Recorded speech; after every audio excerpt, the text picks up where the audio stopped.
multiplication and division. For multiplication and division, you're going to look at the number of significant figures in your input data. And what you're going to do is you're going to round your answer so that it has the same number of significant figures as the piece of input data that has the fewest.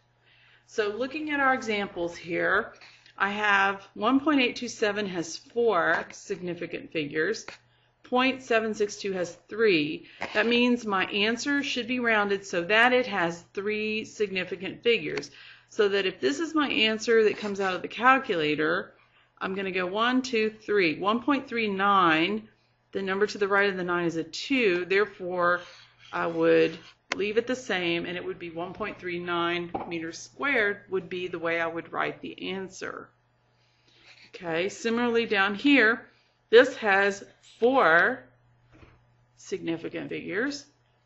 This value here is a counted number, which means what? That means that it's exact. And so that means that this value does not play a role in how we're going to round our answer. It is considered an exact number. So it doesn't matter how many significant figures it has. It's not a measured value.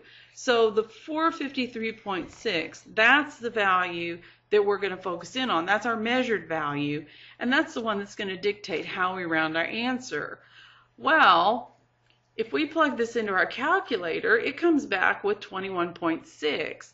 So rather than having to truncate the answer like we did in the above problem, now we actually need an additional significant digit because that's the level of precision that our answer should reflect. And so whenever that happens, all you have to do is to add a 0 or however many zeros you need to make it come out to the correct number of significant figures. In this case, I need 4, and so I'm just going to add 1 there, and this 21.60 gives me my 4 significant digits that I need to match up with this piece of measured data that I was using in my calculation. Okay, so now again, let's put this in our calculator and see what we get. 2.19 times 4.2, and I get 9.198. All right, this has 3 significant figures. This has 2. My answer should only have 2. 1, 2. I'm going to round on that 1. The number to the right is a 9, so I'm going to bump the 1 up. So 9.2 is the answer that I would, or the way I would write my answer.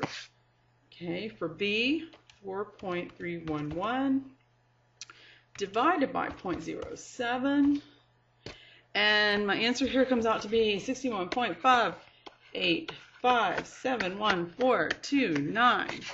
Okay, see, obviously there you can see how your calculator really doesn't know anything about significant figures, because if I look here, I have 4 right there, and this one only has 1, right? Because this 0 is accenting the decimal point. That 0 is a placeholder. The 7 is the only significant figure, which means my answer should only have 1 significant figure.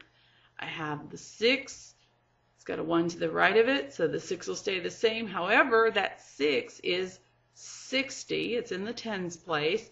So I need to put a 0 in that ones place to maintain the magnitude of it. So 60 would be the way I would write the answer to that calculation.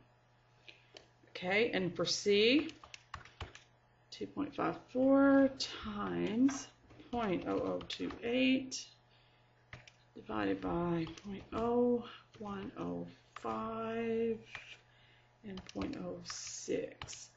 Okay, so this one gives me 11.2, 1, 2, 3, 4, 5, 6 eighths after that. 9. Okay, and looking at this, there's 3 significant figures, 2, 3, and 2. So 2 is my lowest number. So I'm going to go 1, 2. The number to the right is a 2, so the 11 stays the same. That's two significant figures, and that's how I would express the answer to this calculation.